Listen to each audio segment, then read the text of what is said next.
Hey, everybody, welcome into another episode of the Connection Loop podcast, where we talk to sales leaders, business owners, entrepreneurs, and innovators so that you can learn and grow. We're really excited to welcome in today to the podcast Hussein Hallak. He is the founder and CEO of Next Decentrum. They are reshaping how businesses and cultural institutions really leverage the digital innovation that's happening now into more meaningful connections, delivering exceptional experiences, and really driving positive change.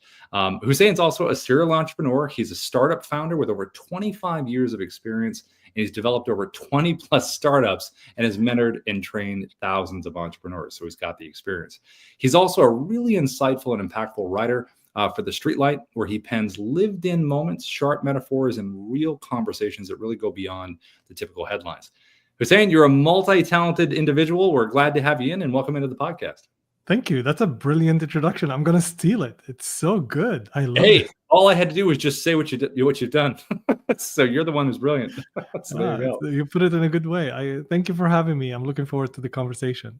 That's awesome. Well, listen, let's start off. Let's let our audience know just your background, because you've got, I've read about it. You've got an amazing background. Just kind of take people kind of the broad strokes through where you started and kind of how you got to where you are today. Sure. I consider myself very lucky. I was born in Damascus, Syria. It's the oldest capital in the world. And I grew up there. I went to engineering school, but while in engineering, studying electronic engineering, I loved technology, but I also loved art. So I did graphic design, built my career in that, and I loved it. I had no idea how to build a business. I just loved doing that. And I ended up having my own marketing consultancy. And then my first startup, which was a tech company that builds websites that are more like game-like. And was acquired by the Disney of the Middle East, which is called Spacetoon. And I had no idea that was called acqui-hiring. I had no idea what's happening. So they just offered me a position in Dubai, and I said yes. So I went and worked for them for 2 years. While working there, I ended up building or helping them build 10 companies internally. Then graduate or let go from there, and then went and built my consultancy, then my second tech company, which was the largest marketplace in Middle Eastern art in the world. Then after that, which was actually a massive media success, but an equally massive financial failure. I lost like $1 million doing that thing, which is like $50 million in this part of the world. So built up myself from there, from in the creative industry, several agencies, and then moved to Vancouver to start all over again from zero. And ended up at Launch Academy as the #1 incubator in Western Canada in the startup ecosystem, and then got the bug again to start another startup, which is Next Decentrum. So that's kind of an overview of how I got here. Oh my God. Well, let's dive into the Launch Academy, because when I was reading about that, I thought it was really interesting what you were doing in there. And I would imagine that had a big part in probably shaping a lot of the stuff that you're doing today and what you really learned. Yeah, Launch Academy is a brilliant place. So I was in Vancouver, and I was on a way all alone, new immigrant, not finding community. And then one of the entrepreneurs that I met, we were having coffee, because I kind of reached out to people and started having coffees as much as I could. Went and gave me a tour there. I loved the place. It was this open place where you had founders everywhere, different places, different stages of starting their company. And I met one of the co-founders, Alex at the time, and the other co-founder, Ray. And it was a nonprofit, but it was dedicated for the community. I loved the energy, and I said, I want to be here. What would it take? And Alex at the time told me, he said, all you have to do is a startup and come apply for membership. So next day I came in, it's like, I have a startup. I completely invented that. He never knew until 2 years from there, when I was telling the story. He thought I did have a startup. I was like, I just wanted to be a member of the community. And then the biggest thing that happened there is that, for me, at least, the most impactful thing is that there were people that are highly successful, exited companies, and they would take up their time to mentor other people, including me. I was like, wow, that's awesome. What can I do to help? And they told me, well, you have a career in marketing. Why don't you mentor in marketing? I started doing that. I loved it. And after my job at the time, I was working at a startup. After my job, I would go there and stay hours. I'll take any opportunity to go and help. So they offered me to be general manager. And it was the best thing I've ever done in my life, because I got to work with entrepreneurs who are at the start of their journey, who have ideas, full of ideas, and I got to guide them, help them, work with them. It was intoxicating, and I got to meet everyone in the community. So it was that kind of shaped my thinking about business, shaped how I work with others, my thinking about community. And there's no place like it. I think I think everyone you ask here in Vancouver about the startup community, they will tell you Launch Academy is one of the anchors of that community. That's wonderful that you get a chance to experience that. That's, I would imagine, a big part of that, because I know with your profile, storytelling is a really big thing. And obviously, dealing with people's ideas within the academy and helping them flourish and grow and bloom, that is a story in itself. Almost like the individual stories of what these people and businesses are. So for you, just talk a little bit about why storytelling is so important, whether it's in business and sales, which is a big part of our crowd, but just creatively, and then life. Like what is it about storytelling? Yeah. The thing is with us as human beings is that we are very forgetful. And I think that's important that we forget, because if we remember all the details, there won't be any place in our heads to do that. But story has this thing, this stickiness. If it's told well and if it's a good story, it has this stickiness that it stays with us. And when we're working with founders, you can be someone who's dedicated for changing the world, and you have all the data and all the reasons why you succeed. But if you don't tell a good story, and if you don't turn what you have to a story, it's not like you have to invent it, but you need to weave it in such a way that it sticks with people. And that is, I think, how you communicate, how we communicate as human beings. And that's how we stay with others, and others feel motivated to help us. So storytelling is probably one of the most important elements. I mean, we talk about it all the time. You meet the VC, you have to take the numbers and turn them into a story. So instead of saying, we achieved, let's say, this amount of revenue, that's one thing you can say. Or you can say, we've been working for a year and we struggled and we hit this bump and we hit that bump, and then we figured out XYZ and we reached there. Now people have the context and have like, oh, so there is something to it, rather than, we achieved this number. Well, this number doesn't mean anything unless you add the context and talk about how you got there.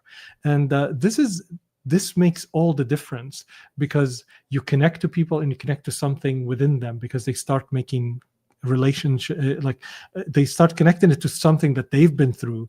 I say, oh, so you're like me, you had to deal with this, you've achieved that, the meaning of this. So they start making all these conclusions from the story you told, and that's how the connection is being established.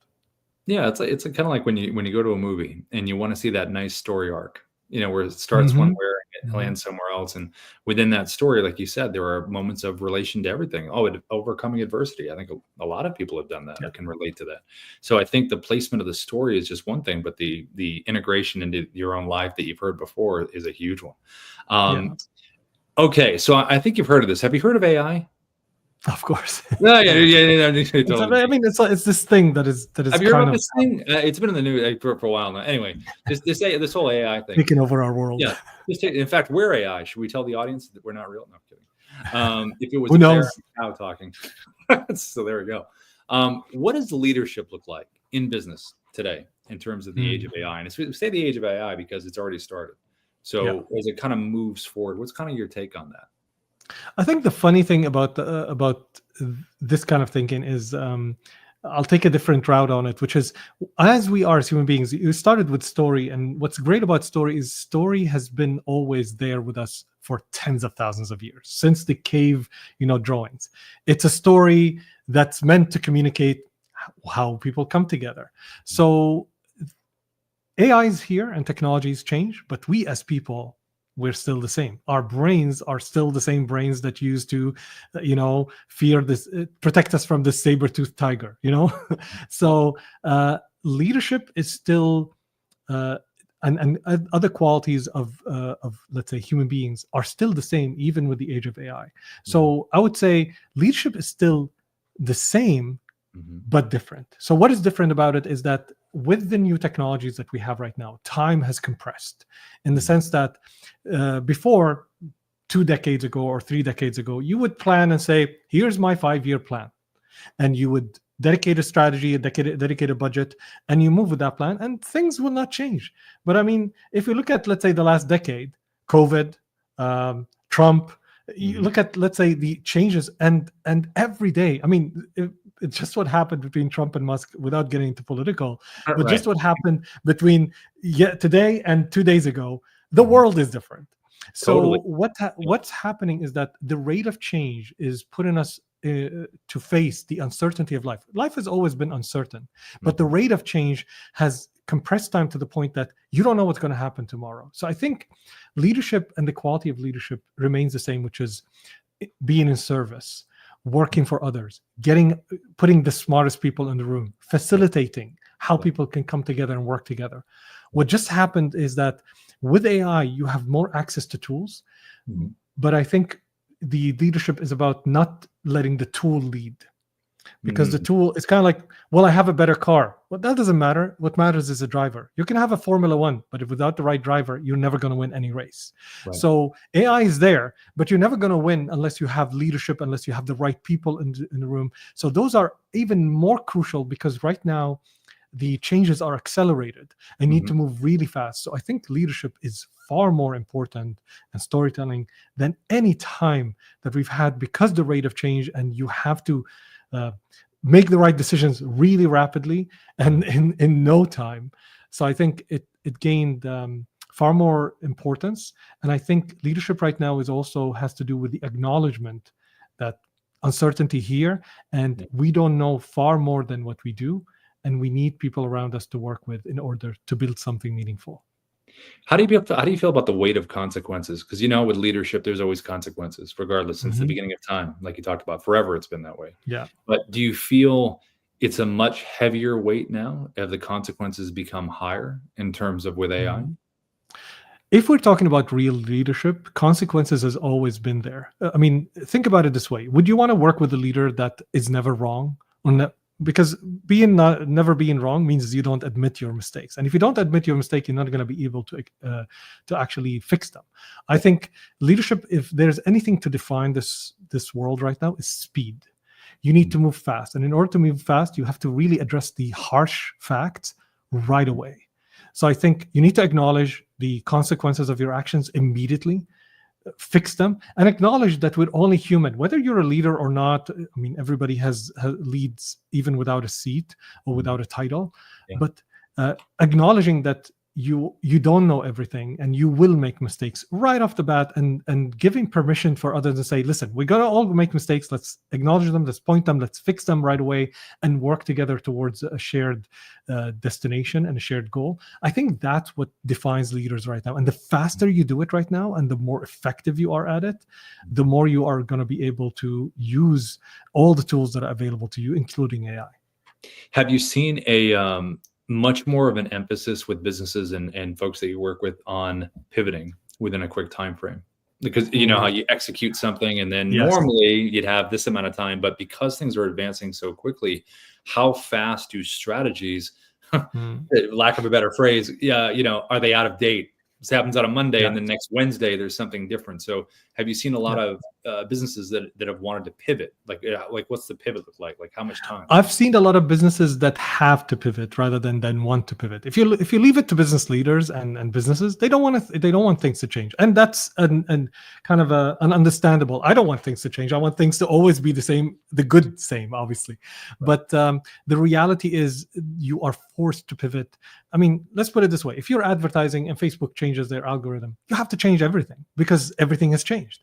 So it's no longer an option. And I think what's happening is that you have to do it far more often, and you have to be ready for the pivot and include it in your planning, rather than only when we face the challenge will we pivot. And I think that's the change, and what we're working with business leaders to kind of help them adopt to that, because it's hard. It's not easy to accept that, because that means that you're going to have to plan, not just plan for failure, expect it and prepare for it even more than before, and be ready to move with it much faster than before. One of the things that I think is just a great combination of you is just the business acumen, the learning, the tech, but the writing, like the really storytelling, kind of ties everything together. And I wanted to dive in a little bit about your book coming up on July 8th. So The Dark Art of Life Mastery. Now, if you read that title, you're like, ooh, it sounds like when you really get into the work, let me talk to you about the work, like when you get in there and what it takes, right? So I think, you mentioned that, you really kind of draw upon a lot of your experiences that you've had in life. You really kind of want to guide the readers to navigate these complexities, with resilience and a lot of courage. And I really liked what Joel Mark Harris said within your book. He talked about putting on your mastery sunglasses. He said, sunglasses aren't right or wrong. They just allow you to see things differently based upon the environment surrounding you. He also said nothing is wasted in the book that you wrote. As a result, the book won't take long to consume. However, it will take a lifetime to master. So I thought that was really interesting and really a compliment to you. But dive in. What are some things we should know about this?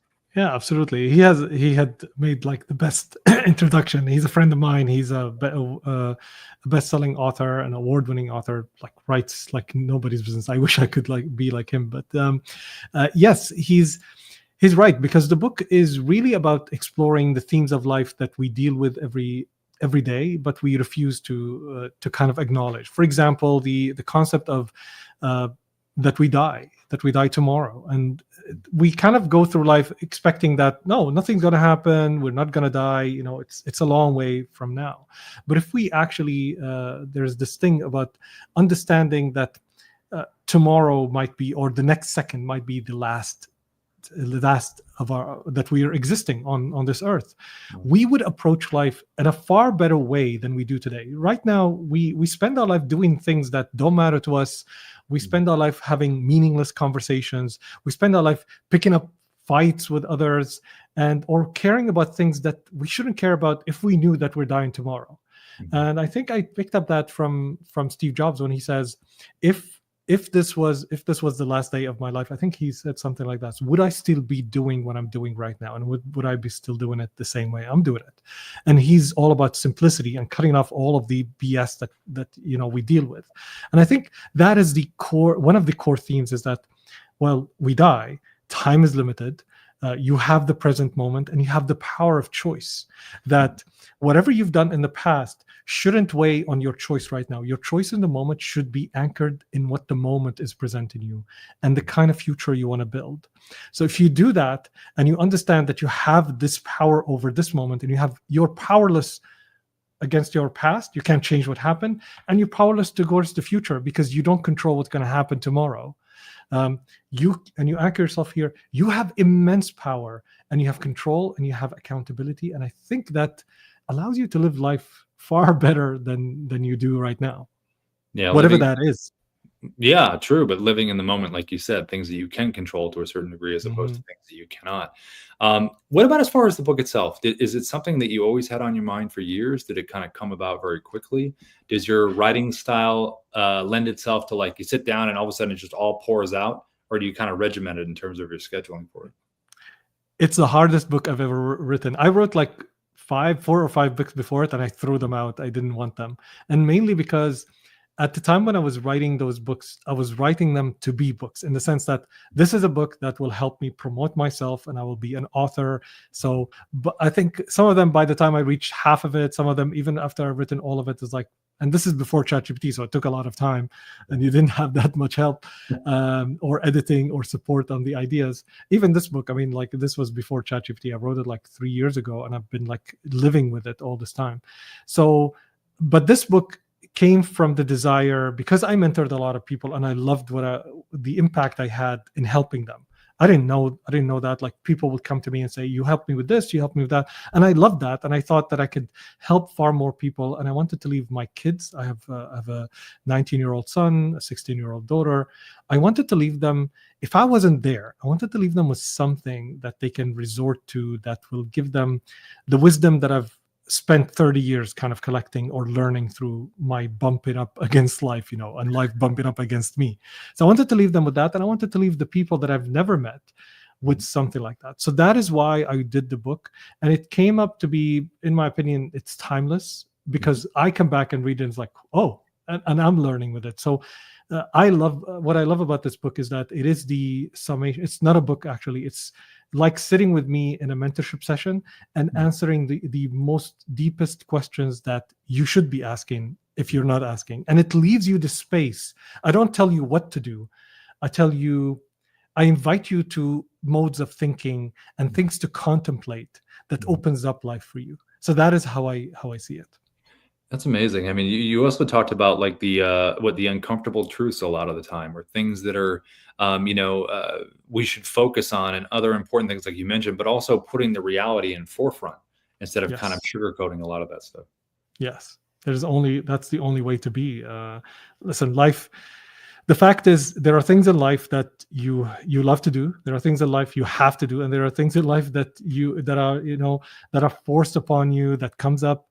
You don't control the idea of control, that you're going to be, regardless of how much money or time, or regardless of whatever you have, you're never going to be a king that demands of life. You can be a king over people, but life itself doesn't care.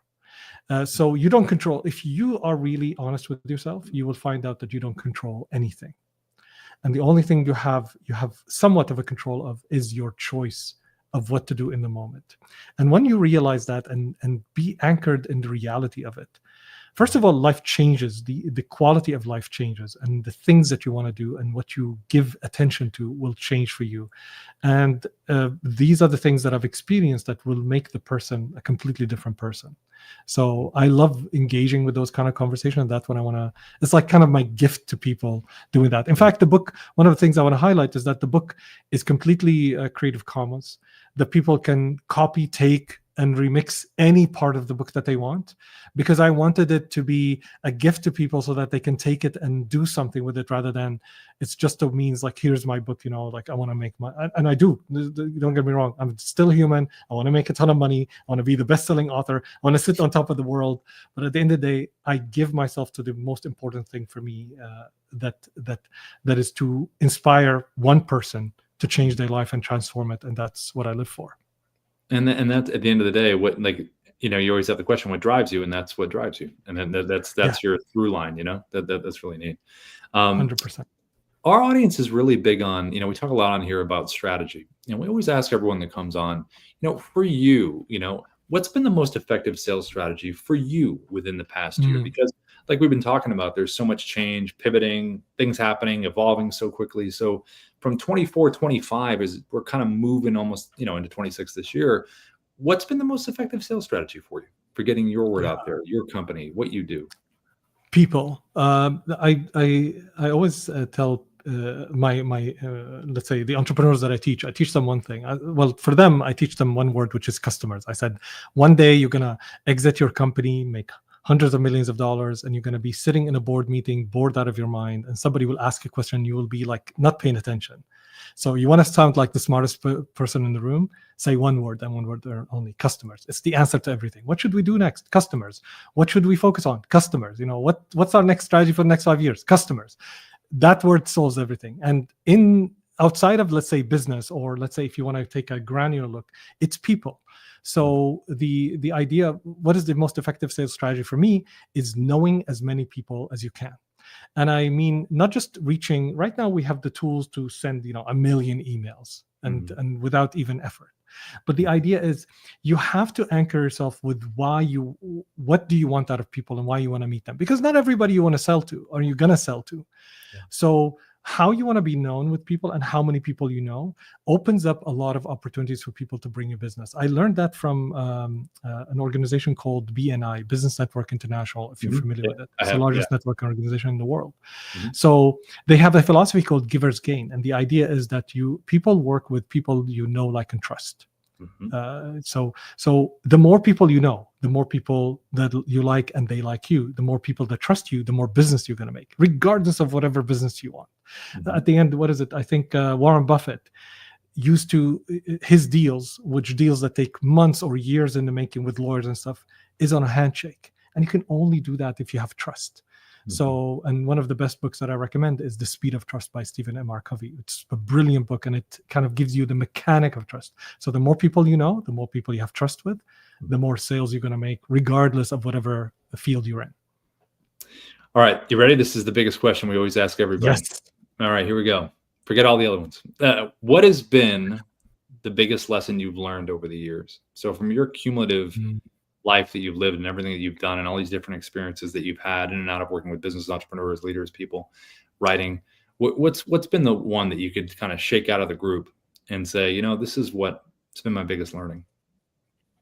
Never let the things that matter less be or take the place or take you away from the things that matter most. It's probably been the biggest lesson in my life, and I had to learn it the hard way. The things that matter most should always be the things that matter most. And once you anchor yourself, and it sounds easy, but you have to ask yourself what matters most to you. I had this vision board where when I think around 2008, and I developed this vision board. It was like, I'm going to speak at TED. I got to have the Mercedes SLS, my favorite car, because it looks great. I don't have a car right now, by the way. I have to climb Mount Everest. Like, I had all these things that I want to be.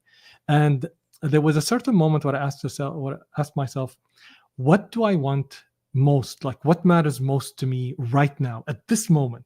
That if I don't have all of these things, if I have them, they will matter at all. They won't matter to me. So what is the thing that matters most to me that if I don't have right now, all of these things will not matter? Like, not all the money, not all. And it was having a happy and healthy family. And it's not something I want someday or I'll work to it. If I don't have it right now, nothing else matters. That was what it is for me. I'm not saying that that's what should be for everyone. Everyone will have a different answer. But because I engaged with that, it's like, oh, so I started every day. For example, there's not one day, my kids always say, like, why you're kissing us and hugging us so much? I said, because I want it right now. I don't want it tomorrow. I don't consider, like, maybe when they come back, I'll be nice. I never let, and no fight lasts more than like maximum a couple of hours or a day.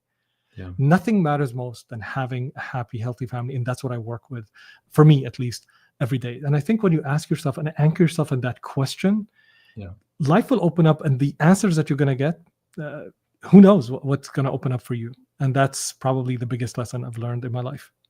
That's amazing. It's so true. Like, why wait for tomorrow what you can do today? Yeah. Or right at that very moment. Right. What about this year, this upcoming year? What's on the horizon for you? Like, I know you have the book, coming out and everything, but what else is kind of on the horizon? Well, I'm writing right now. My Substack is growing nicely, and it actually was a coincidence. Somebody said, I was writing on LinkedIn and said, "Can I have an outside link like on Substack to share?" So I wrote it on Substack, gave him the link, and suddenly people were subscribing. Suddenly somebody pledges to pay me. I didn't even have a payment. It's like, okay, I opened payment, and guess what? I'm gonna make this year around $1,400 for Substack, which is great. I'm. For someone who started and didn't want even and didn't think about it, it's awesome. So I definitely want to grow my Substack and get to more people because the people are reading and the comments and the feedback, I'm enjoying that. I want to know more great people, and I want to not just for this year. It's my goal every minute of every day is to transform the world. My work right now is more about not just the success of my company or the success of my writing or my book or my own success or even success of my kids. It's very important that we work towards a better world, because nothing is safe, nothing works unless the world works. So that is my goal, and that's what I'm working towards every minute of every day. I don't know to what extent I'm successful, but at least it's a worthy goal to go after. No, that's amazing. Yeah, Substack crowd is great. Folks really get into it. Good responses, good feedback. That's amazing. Yeah. Any last words before we go for our audience? Anything you wanna remind them of? Thank you very much for having me. I would say business is really about people. So no matter what you do in business, just make sure you're serving the people and giving them value, because that's what outlasts everything. And do something that matters to you. Enjoy this life. We have only one, as far as we know. Hey, good caveat. As far as we know. That's fantastic. Well, thank you so much for coming in, Hussein. It's been wonderful having you on. We'd love to have you back. And thanks again for coming. We appreciate it. Thank you for having me. I appreciate that. See you, everybody. We'll see you next episode.